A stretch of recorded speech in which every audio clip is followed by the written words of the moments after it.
In pozdravljeni še v enem podcastu s pastorjem Marinkom Martinisom. Pozdrav vsem, še eno sporočilo Božje milosti, razodetja Gospoda Jezusa Kristusa. Piše, vsi so umrli s Kristusom in ustali v njemu. Ne živim več čas, ampak Kristus v meni. S tem postaneš nebeško bitje, postavljen v položaj, kjer si v Božji bližini z očetom.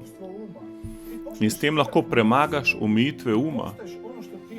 Postaneš to, kar si, kar te je Bog ustvaril, ker ona se je opravičil.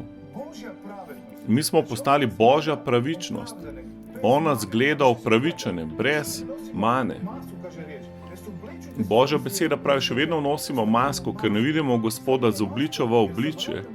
In potem dajemo masko, ker pozabimo, kdo smo. Daj masko od stran.